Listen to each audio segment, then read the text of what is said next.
오늘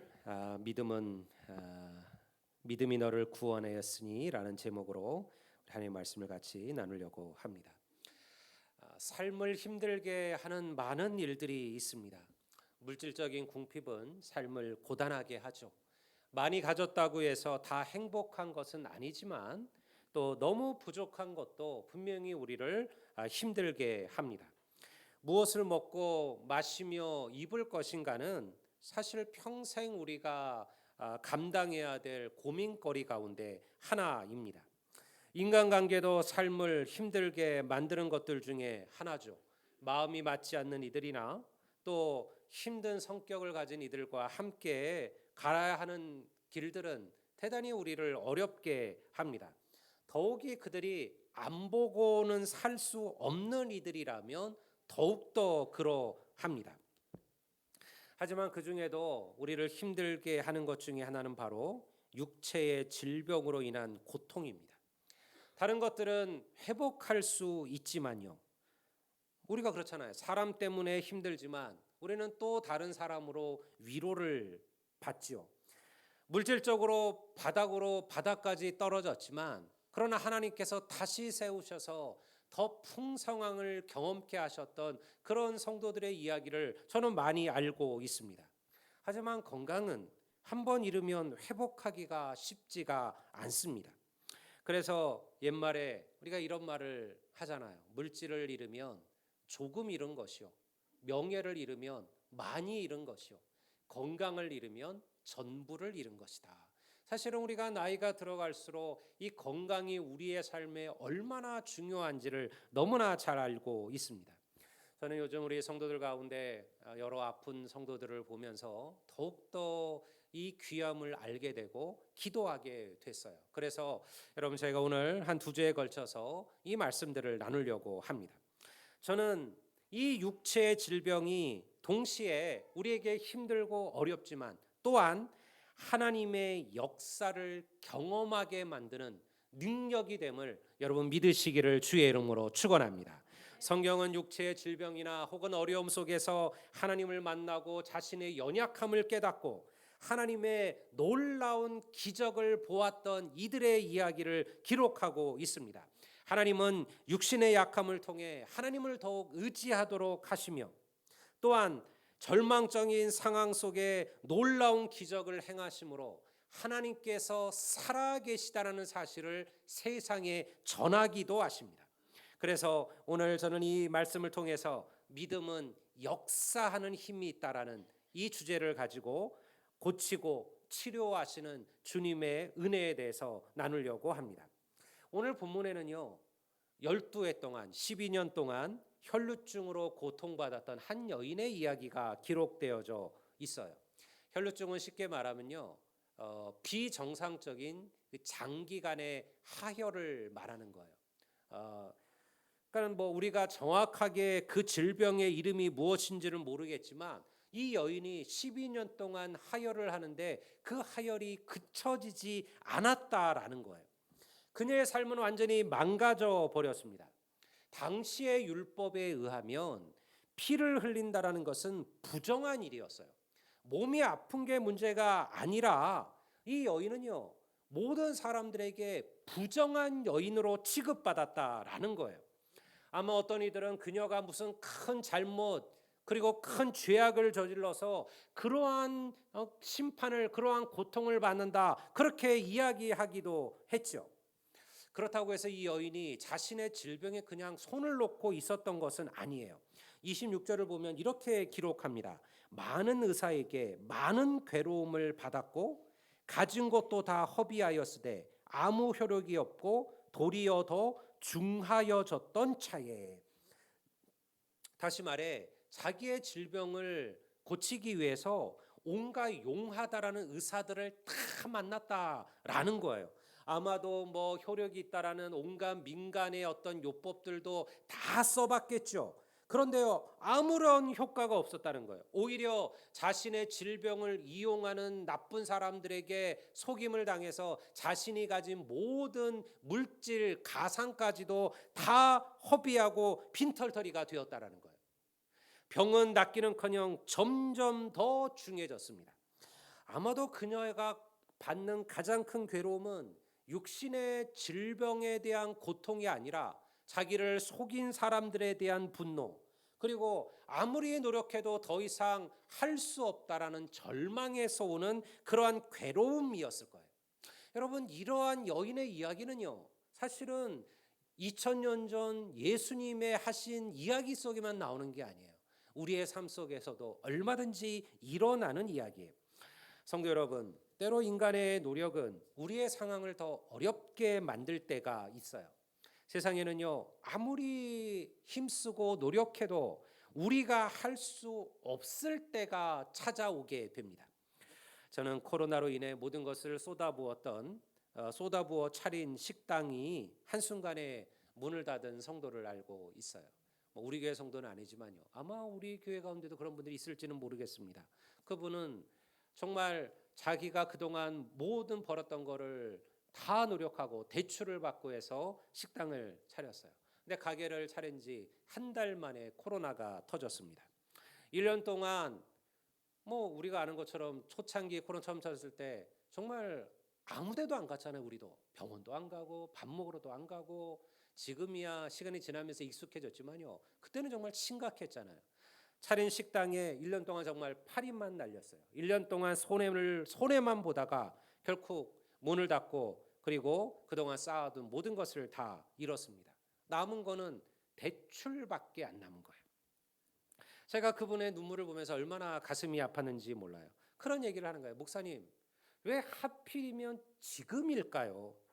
제가 얼마나 열심히 기도하며 준비한 거 하나님도 아실 텐데 왜 저에게 이런 일이 일어날까요? 주님을 원망하지는 않지만, 주님 때문이 아니라는 것은 알지만, 그래도 마음이 너무 속상합니다. 그게 솔직한 마음일 거 아니에요. 아니, 다른 사람도 아닌 하나님을 믿고 하나님을 따르고 기도하며 내가 이걸 시작했는데 어찌 하나님께서 내게 이렇게 하실 수 있을까? 이런 마음이야 누구에게든 들지 않겠어요? 여러분, 이러한 이야기는 우리의 삶 속에 수없이 일어나요. 왜 하나님께서 내게 이러한 고난과 환난을 던지실까? 저는 왜라는 질문에 답할 자신은 없어요. 왜냐하면 그것은 하나님께 속한 것이기 때문에 그래요. 그저 우리가 할 수 있는 것은 그 고난을 통해 또 다른 하나님의 회복과 은혜를 기대하는 거예요. 여러분, 바로 그때 우리에게 믿음이 필요한 줄을 믿으시기를 바랍니다. 아무리 힘쓰고 아무리 노력해도 내 힘으로 어찌할 수 없는 그 순간, 여러분, 그곳에 주님께서 우리와 함께하고 계심을 믿습니다. 혈루증 여인이 고침받은 이유는요, 그녀가 그 절망의 순간에 낙심하지 않았다라는 거예요. 포기하지 않았다라는 거예요. 어떻게 그녀는 그 오랜 시간 동안 자기를 무너뜨렸던 그 질병으로부터 고침을 받을 수 있었을까요? 27절 말씀을 제가 한번 보겠습니다. 성경이 이렇게 기록합니다. 예수의 소문을 듣고, 이 여인이 들었다라는 거예요. 예수의 소문을 듣고 무리 가운데 끼어 뒤로 와서 그의 옷에 손을 대니. 절망의 순간 이 혈병 걸린 여인이 예수님에 대한 소문을 들었다라는 거예요. 무슨 소문이었을까요? 예수님을 만나면 눈먼 자가 눈을 뜨고 저는 자가 일어나며, 그리고 위대한 하나님의 역사들이 나타나더라, 이런 소문을 듣게 된 거죠.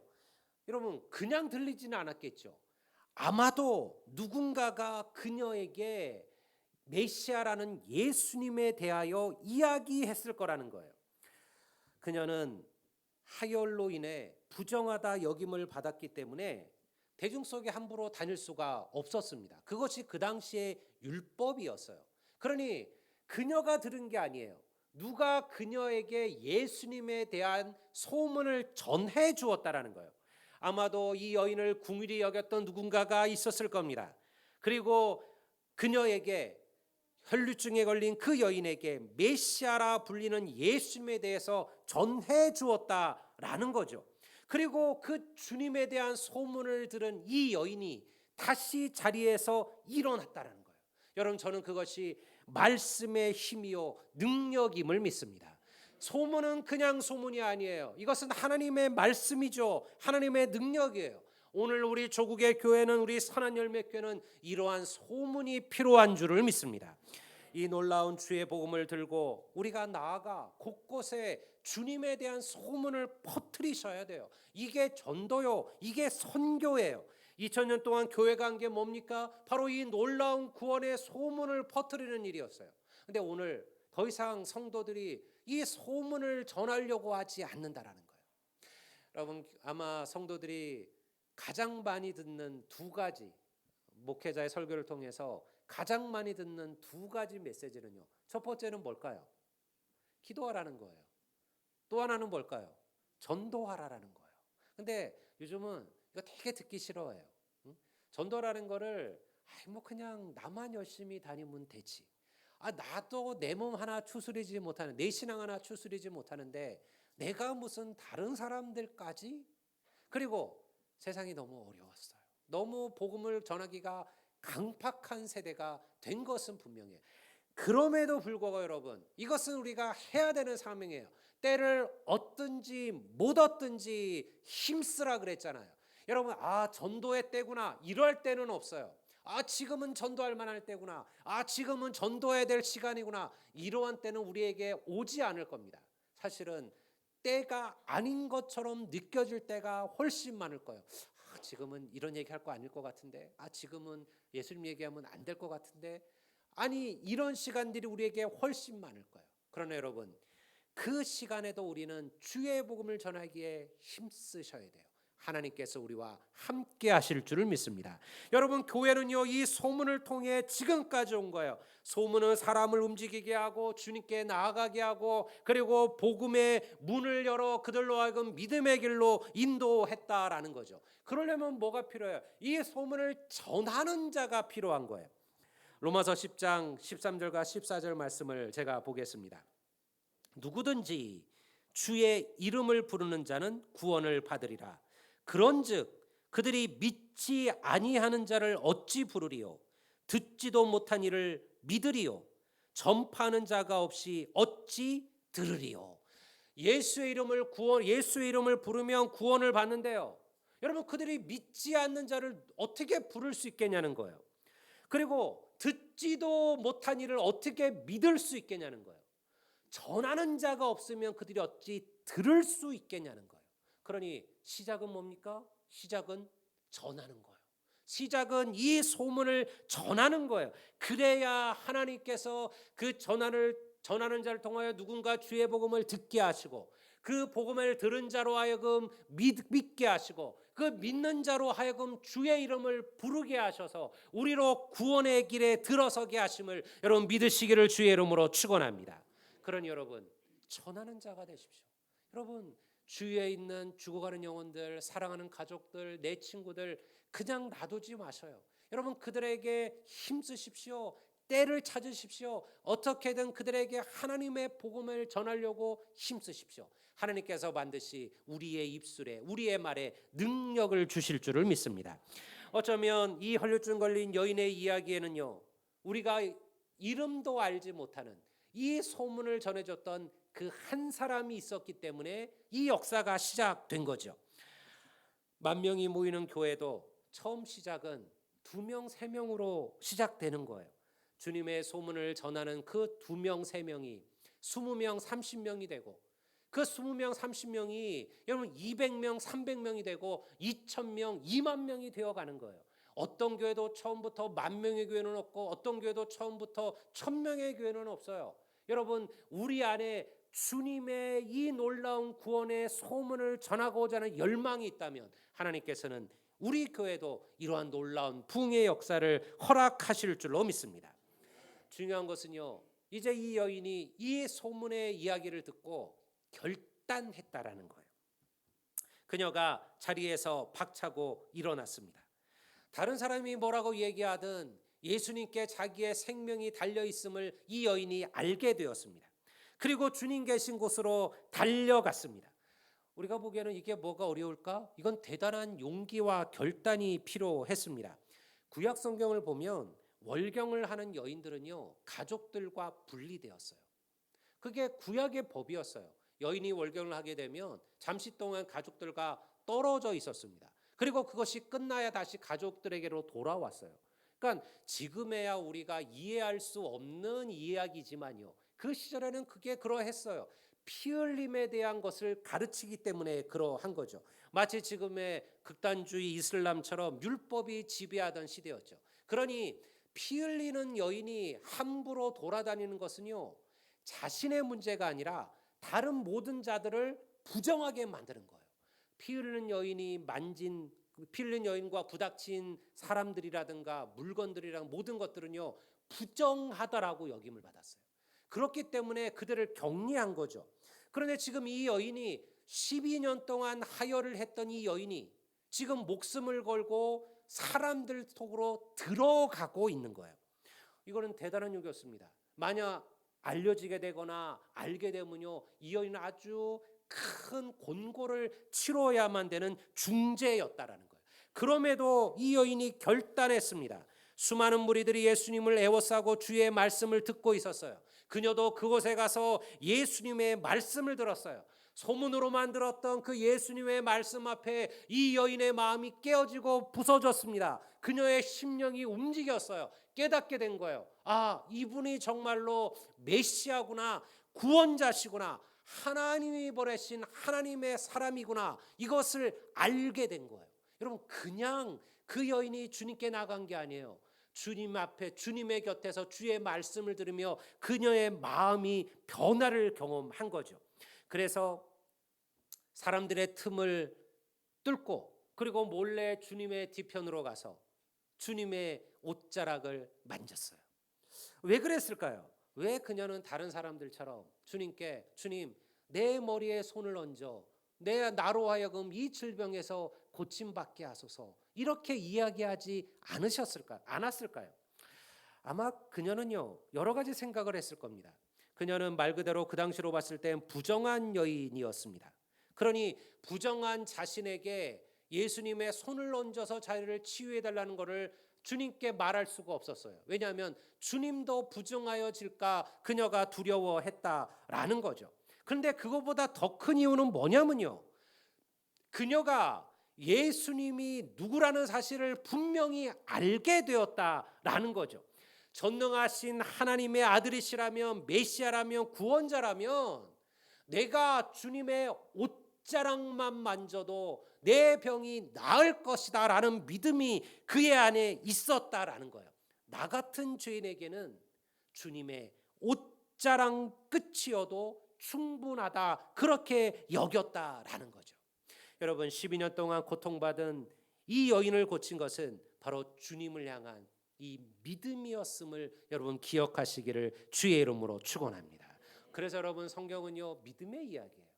여러분, 주님의 옷자락에 권능이 있는 게 아니에요. 주님을 향한 그녀의 믿음이 그녀를 고친 거죠. 예수님 당시에 수많은 병자들이 있었습니다. 근데 다 고침받은 거 아니었어요. 모든 소경이 다 눈을 뜬 것도 아니었죠. 주님은 누군가의 병을 고치기 전에 항상 그들에게 무엇을 찾으셨습니까? 믿음을 찾으셨어요. 네가 믿느냐? 내가 너를 고칠 줄로 네가 믿느냐? 그 믿음을 그들에게 요구하셨다라는 거예요. 왜 그러셨을까요? 여러분, 저는 지금도 우리의 삶 속에 수많은 기적들이 일어나고 있음을 믿습니다. 여러분, 우리가 잘 알지 못해서이죠. 여러분, 오늘 우리가 이 자리에 앉아 있는 것도 하나님의 기적임을 믿습니다. 여러분, 우리가 그렇게 여기까지 온 거예요. 하나님은 지금도 우리 가운데 역사하시고 우리가 알지 못하는 크고 놀라운 일들을 우리 가운데 행하고 계시죠. 그런데 믿음이 없이는 일하지 아니하신다라는 거예요. 왜냐하면 믿지 않는 자들에게는 기적은 그저 행운이 되고 기적은 그저 확률이 되기 때문에 그래요. 믿지 않는 자들이 이 기적을 경험해봤자 그들은 그것을 기적이라고 생각하지 않습니다. 그것은 자기의 능력이요, 자기의 힘이요, 혹은 자기의 운이라 여긴다라는 거예요. 그래서 하나님께서 우리에게 믿음을 보시기를 원하시는 거예요. 여러분, 주께서 순간순간마다 나와 여러분들을 지키시고 인도하셨음을 믿습니다. 그러니요, 기적은 멀리 있지 않아요. 그냥 내가 오늘 여기 있는 거 하나님의 기적임을 믿습니다. 여러분, 이것이 바로 주님의 역사예요. 이 여인의 병을 고친 것은 예수님의 옷자락이 아니라 예수님을 향한 그녀의 믿음이었다는 거예요. 여러분 우리에게도 이런 믿음만 있다면 하나님은 나를 통하여 역사하심을 믿습니다. 사랑하는 성도 여러분, 우리 모두는 고침이 필요해요. 몸만 회복되는 것이 참된 회복이 아니에요. 마음이 병든 이가 있습니다. 가정이 병든 이들도 있습니다. 또한 여러 가지 삶의 성격이나 성향으로 고통받는 이들도 있습니다. 그래서 하나님의 구원, 주님의 구원은요, 전 인격적이어야 되는 거예요. 우리가 예수님의 그 질병을 고치시는 치유의 역사를 보셔요. 주님께서 육신의 병만 고치신 적이 없어요. 항상 주님의 마지막 말씀은 뭐예요? 네가 편안히 가라. 네가 이제 하나님의 자녀가 되었고 네가 구원받았고 너의 죄가 용서받았다. 주님은 항상 그들의 육의 죄악도 고치셨다라는 거예요. 이것이 진정한 구원이에요. 여러분, 우리가 하나님 안에서 받아야 될 구원은요, 몸만 회복되는 게 아니에요. 여러분, 우리의 영혼도 구원받아야 함을 믿으시기를 바랍니다. 주님의 이 역사가 이 은혜를 일으킨 거예요. 예수님께서는 이 여인을 딸이라 부르셨어요. 우리가 이 이야기의 끝을 보면 주님께서 자신에게서 하나님의 능력이 나갔음을 알게 돼요. 사실은 그때 얼마나 많은 사람들이 예수님을 둘러싸고 있었고요. 이 여인만 주님의 옷을 만졌을까요? 아마 수많은 이들이 예수님을 옷을 만지고 예수님의 손을 붙잡고 아마 그렇게 했을 거예요. 그런데요, 주님께서는 이 여인이 고침받는 순간 자기에게서 능력이 나갔음을 알았어요. 그래서 그 여인을 부르셨어요. 누가 내 옷을 만졌느냐? 누가 내 옷자락을 만졌느냐? 그리고 그녀에게 이렇게 말했어요. 예수께서 이르시되 딸아, 내 믿음이 너를 구원하였으니 편안히 가라. 내 병에서 놓여 건강할지어다. 이 딸이라는 이 한마디 말, 이게 얼마나 큰 의미였을까요? 여러분, 이때 이 여인의 나이가 많았을까요? 예수님의 나이가 많았을까요? 어떻게 생각하세요? 이 여인의 나이가 많았을 겁니다. 예수님은 이때 고작 나이가 31, 32에 불과했어요. 예수님은 3년 동안 공생이 하시고 33세에 세상을 떠나 십자가에 달리셨으니까요. 이 여인이 12년 동안 하혈을 한 것을 보면, 그리고 수많은 시간 동안 그녀가 고침받으려 노력한 것을 보면 분명히 이 여인은 예수님보다 나이가 많았을 거라는 거예요. 그런데 예수님께서 이 여인을 뭐라고 부르셔요? 딸이라고 부르셔요. 딸아. 여러분, 이 여인은요, 가족에게 버림받았을 겁니다. 저는 이 이야기 속에 그거를 봐요. 이 여인은 가족들도 그녀를 돌아보지 않았어요. 왜냐하면 그녀는 부정한 여인이었고요. 우리가 아는 것처럼 오래된 병에 장사가 없다고. 아마 처음에는 이 여인을 고치기 위해서 가족들도 노력했겠죠. 그러나 결국은 그녀의 부모들마저 그녀를 포기했어요. 만약 그녀가 결혼을 했었다면 아마 분명히 그녀는 이혼을 당했을 겁니다. 그건 당연한 것일 겁니다. 이거는 정당한 이혼의 사유였기 때문에 그러했습니다. 그러니 모든 이들이 다 그를 버렸어요. 가장 사랑하는 가족들마저도 그의 편이 아니었어요. 주님은요, 그녀의 질병을 고치면서 뭘 아신 거예요? 그녀의 마음의 고통, 그녀의 마음의 눈물, 그녀의 마음의 상처도 아셨어요. 그래서 여러분들 그녀를 딸이라 부르신 거예요. 내가 너의 가족이라는 거예요. 예수님께서 그녀를 하나님의 가족으로 맞아주신 것이죠. 이 딸이라는 말 속에 그런 깊은 의미가 들어가 있는 거예요. 여러분, 우리 모두는 주님의 하나님의 딸이요 아들임을 믿습니다. 우리는 하나님의 가족이에요. 여러분, 교회가 왜 사랑해야 됩니까? 우리가 가족이기 때문에 그래요. 물론 가족들도 부닥칩니다. 가족들도 싸우죠. 가족들도 토닥토닥 거려요. 저희 집에 아들 둘이 있지만 우리 아들들이 이렇게 많이 싸우지는 않아요. 왜냐하면 둘째가 거의 지 형을 잡아먹으니까 그런 집안들이 있잖아요. 그런데 형제들도 싸워요. 어떨 때는 격하게 싸울 때도 있어요. 그런데요, 금방이에요. 금방 그렇게 싸워놓고서는 밥 먹어 그럼 나와가지고 또 열심히 둘이 밥 먹고 또 얘기하고 하잖아요. 그게 가족 아닙니까? 가족도 서로 싸울 수 있고 가족도 서로 아파할 수 있지만요. 그러나 여러분, 가족은 관계를 끊지는 않습니다. 여러분, 우리는 예수 그리스도의 십자가의 피로 한 가족임을 믿습니다. 그러니요, 왜 우리 사이에도 어려움이 없을까요? 나랑 안 맞는 사람, 나랑 성격이 다른 사람, 내가 이해 못하는 사람, 여러분들 있잖아요. 너무 조용한 사람들은 너무 활발한 사람들을 부담스러워하잖아요. 너무 활발하고 막 앞서는 사람들은 너무 조용한 사람들 보면 또 왜 저러고 있지라고 생각해요. 사실은 틀린 게 아니잖아요.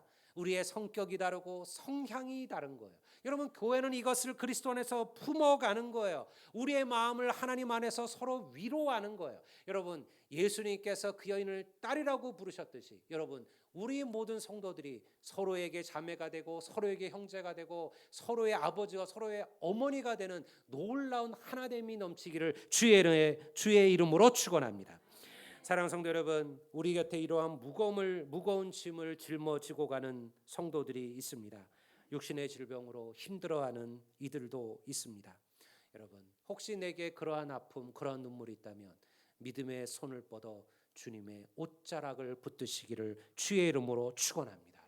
여러분의 상처, 눈물, 아픔 주님 앞에 내려놓으십시오. 내 힘으로 할 수 없는 어려움에 처해 있다면 지금이야말로 하나님께서 우리에게 믿음을 요구하실 때예요. 여러분, 지금이야말로 우리가 하나님을 간절하게 붙들어야 될 때예요. 주님을 가까이 하는 자는 반드시 주의 얼굴을 보게 될 줄을 믿습니다. 오늘 이 시간 우리 이 말씀을 기억하시고 이 주님의 은혜의 옷자락을 붙들고 하나님의 놀라운 역사와 기적을 우리의 삶 속에서 체험하시는 우리 모든 성도들이 되시기를 우리 주의 이름으로 축원합니다.